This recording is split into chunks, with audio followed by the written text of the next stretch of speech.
Welcome to the webinar to address difficult topics in training. I'm Dr. Christine Love Sterk, a staff consultant with Clover Educational Consulting Group. The purpose of this webinar is to help you develop a plan for advertising your internship program more effectively in order to recruit quality candidates.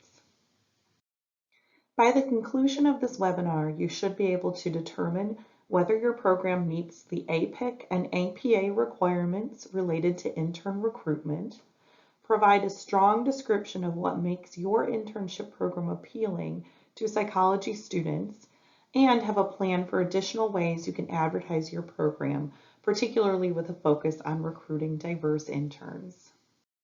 You likely wouldn't be attending this webinar today if you weren't aware that the psychology internship landscape has become more competitive.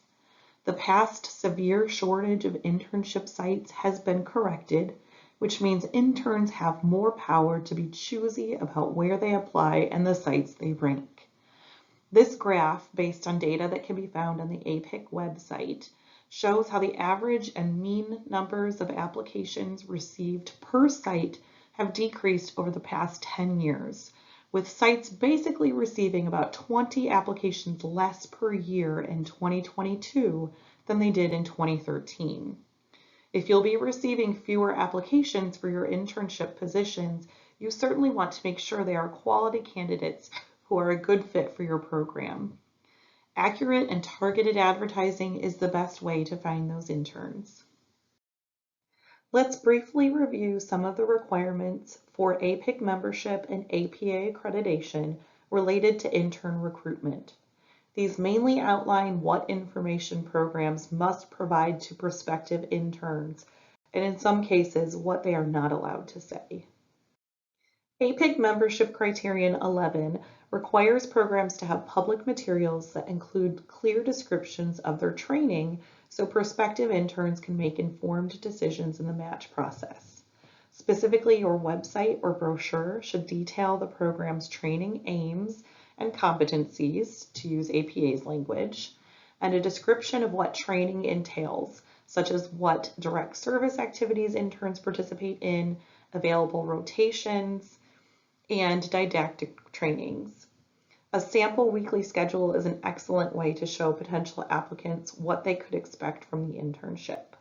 APIC also requires programs to describe training resources, which should clearly state the intern's stipend and benefits, and can also include a list of supervisors, training materials available, such as laptops, webcams, assessment instruments, administrative support, such as receptionists who help interns schedule clients, make copies, and answer phone calls, and a description of intern offices. Last, the program must describe the site or sites at which the training takes place. This information should be updated as needed, particularly in the APIC directory. APIC has established restrictions on statements that internship and postdoctoral programs can make to applicants about their accreditation and membership statuses. First, APIC and APA have moved away from the language of predoctoral internships because this can undermine the level of training psychology interns have. Therefore, programs should now be referring to their internship as a doctoral internship and their interns as doctoral interns. APIC's official policy on public statements states that programs must refer to themselves as APIC members when appropriate and can only make public statements about accreditation milestones that have happened. Programs who make statements, such as our program is in the process of writing the APA self-study for submission later this year, are out of compliance with this guidance. Any milestones a program does report to the public, such as having submitted their self-study or having a site visit scheduled, must also include a disclaimer that this does not guarantee that the program will become accredited. This is APIC's way of ensuring that potential and current interns do not receive false information about a program's accreditation status. Turning to the APA, the standards of accreditation state that 5 principles, one of which is a commitment to cultural and individual diversity, Guide accreditation decisions such that programs whose policies and procedures violate them would not be accredited. APA's implementing regulation C19I states that an accredited internship program should document and report in its self-study a systematic, multi-year, and multiple effort plan to attract interns from a diverse range of backgrounds. This must include concrete and specific internship level strategies to increase diversity among its interns. APA also requires programs to describe how it examines the effectiveness of these efforts, including recognition of successes and areas for improvement. Some of the strategies I'll discuss in this webinar will apply to this standard. For a more comprehensive discussion of developing a plan to meet this standard, consider attending my webinar on demand on recruiting diverse interns. More information can be found at clovered.org/CE. Last, APA requires accredited programs to make specific information available to prospective interns in a very specific format using the IRC27I table. The table can be found on APA's accreditation website and should not be altered in any way.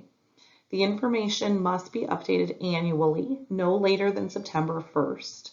The completed table must be located in the program's primary recruiting document, such as your website or brochure, and if it is included on your website, it cannot be more than one click from the main program webpage.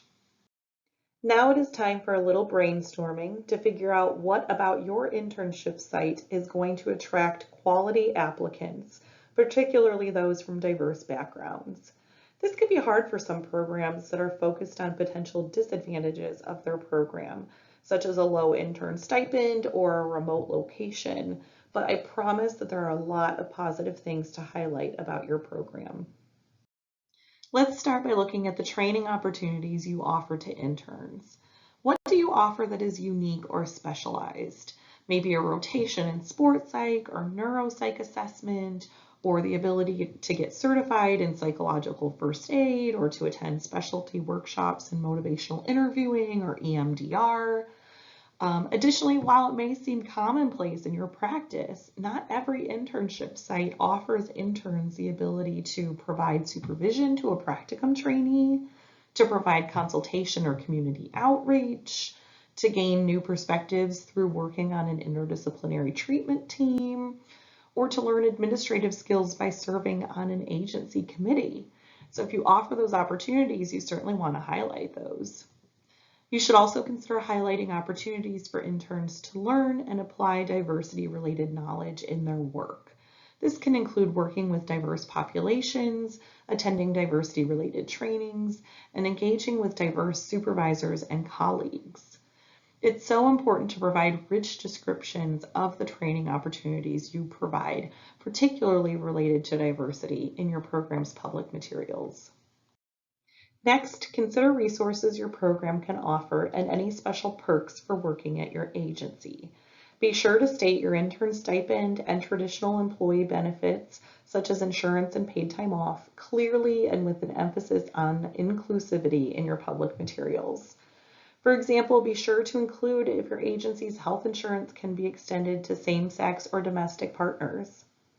Programs often forget to highlight other employment perks, such as access to a library that could be helpful to an intern still working on their dissertation, the ability to purchase a gym membership, discounts at local stores, free coffee in the employee break room, free parking, and every small perk that you can think of. These may not seem like much, but these perks can outweigh a low stipend or lack of employee benefits when you draw positive attention to them. Regarding diversity, could your program provide mentorship for diverse interns as they enter the profession? Does your program provide funding or professional development time for interns to attend local, state, or national conferences, particularly conferences related to diversity? Last, consider your geographic region and all of the things to do there from the perspective of someone new to the area. What tourist destinations are close to you? What outdoor activities are available? Is there a family-friendly community? If you struggle to find positive things to say about the area you're located in, ask your colleagues or interns for their perspectives. Let's take a closer look at factors that tend to influence the recruitment of diverse psychology students. The studies cited here are related to recruitment into doctoral programs, but much of the information can be applied to internship programs as well. Munoz, Dunbar, and Stanton found that the most important factors for recruiting diverse students into doctoral programs included the characteristics of the community where the school was located, the cost of attendance, visible representation of minority students and faculty at the institution, and opportunities for participating in research related to minority issues. Gregas et al. Found that programs with diversity woven into all aspects of the curriculum and that provided additional learning opportunities, such as outside speakers, diversity-related conferences, movie nights, or cultural celebrations, were viewed more positively by students from diverse backgrounds.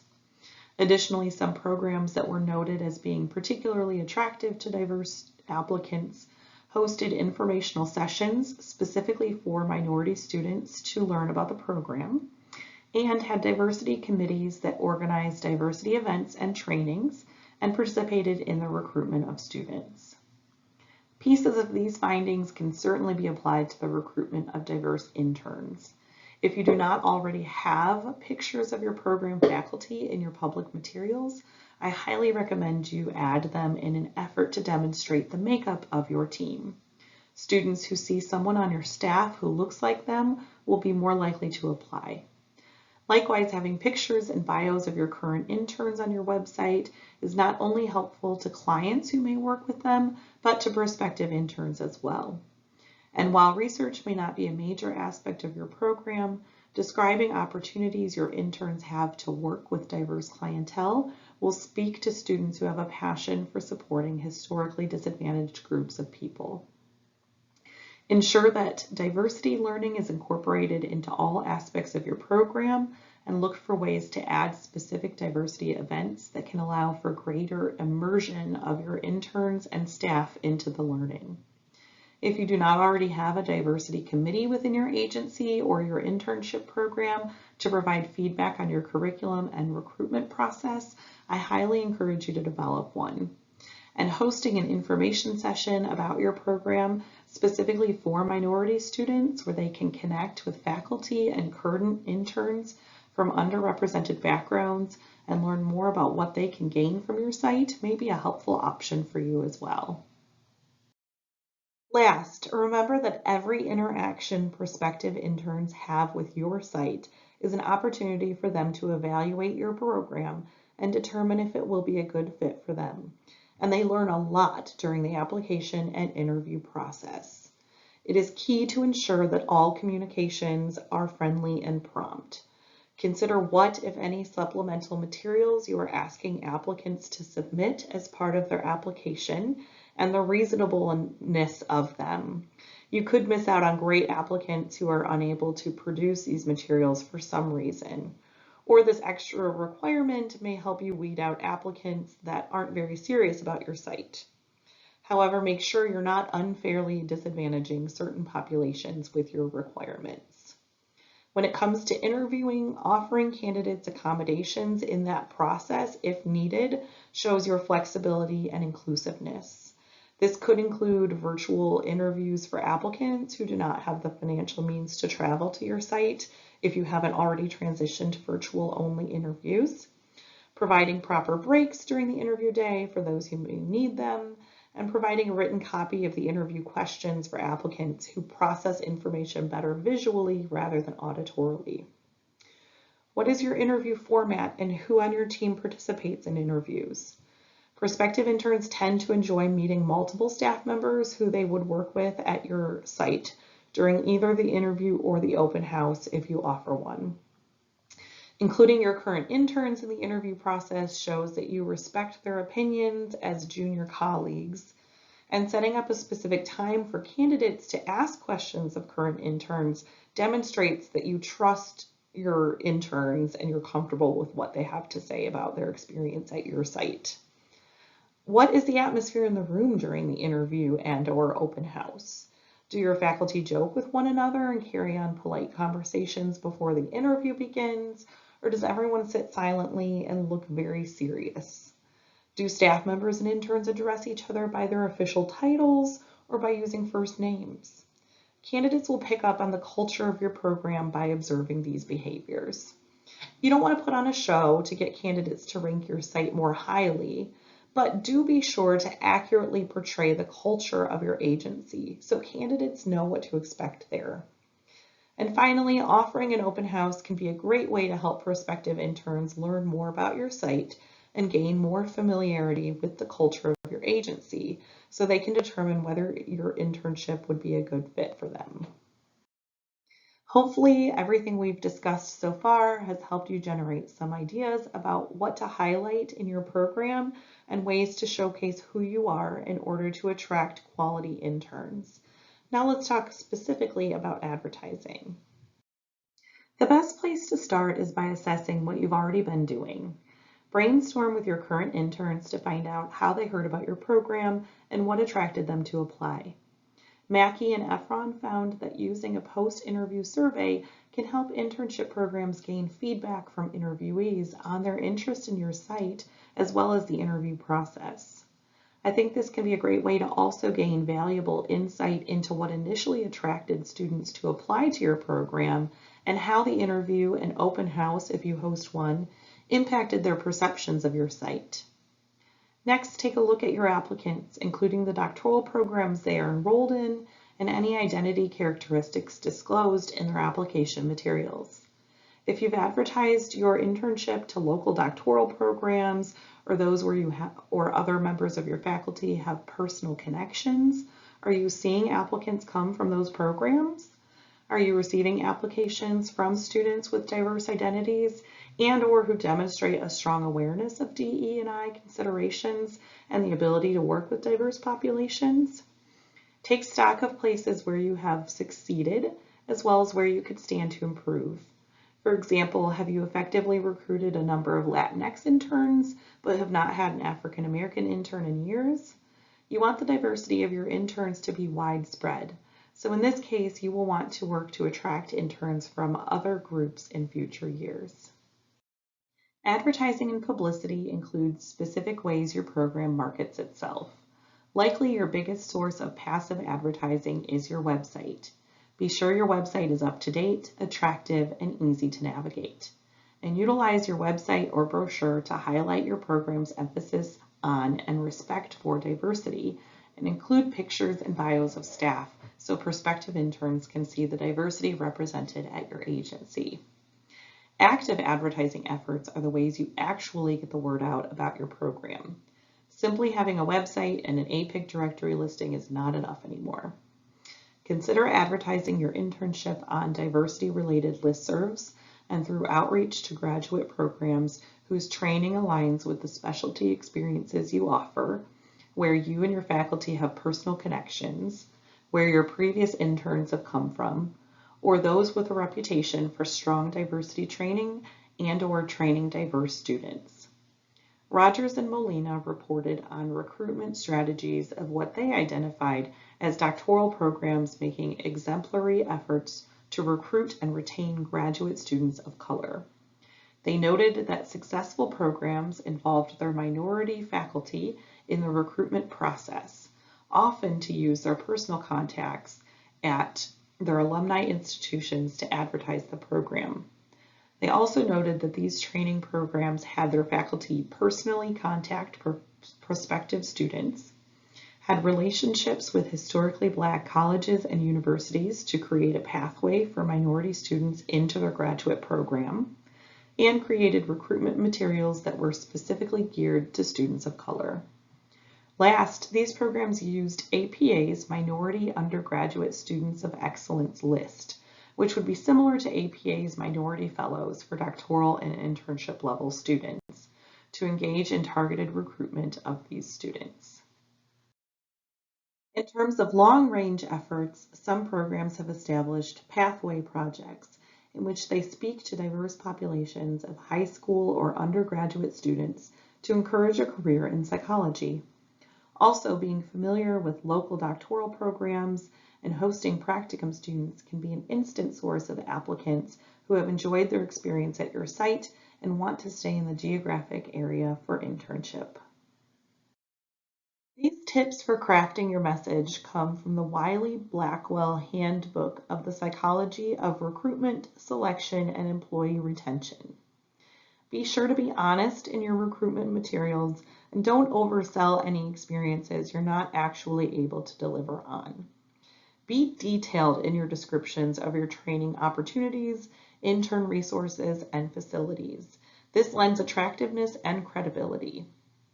Be sure to clearly state your application requirements and preferences for interns with specific types of experiences where they can easily be found. This will go a long way to reduce applicants who are clearly not a good fit for your program. Realistically describe what the internship entails, even aspects that may not be the most exciting to interns, such as documentation and case management tasks. Pay attention to the images on your website, even stock images, to ensure diverse representation, and get feedback on your wording to ensure that it is open, inclusive, and free of typos. Last, a brief introductory video about your program, providing information about the internship, featuring different staff members, and showing your physical space will help prospective interns feel better informed about your culture and expectations and more connected to your site before even interacting with you. And while these videos should look professional, you do not necessarily need to hire professionals to develop one, and they do not need to be expensive to create. In summary, you'll first want to make sure that your program meets the basic APIC criteria for providing clear descriptions of your program to prospective interns. Then take time to brainstorm and remember what makes your program special and the positive learning experiences that you offer to interns, and then find ways to describe those in all of your recruitment materials. Make sure your website is up to date, detailed and comprehensive, and attractive. Although it is technically a passive form of advertising, it should be considered a living document that needs to be maintained on a regular basis. Last, use the tips in this webinar to develop a plan for actively advertising your internship program generally, but especially in ways that attract diversity applicants in order to meet the APA standards. Thank you so much for viewing this webinar. I hope you found the information helpful and that you're walking away with numerous ideas to better advertise your program to recruit high quality and diverse interns. If you would like further consultation about possibly unique considerations of your site, Clover's expert consultants would love to help. Please feel free to schedule an hourly consultation appointment on our website.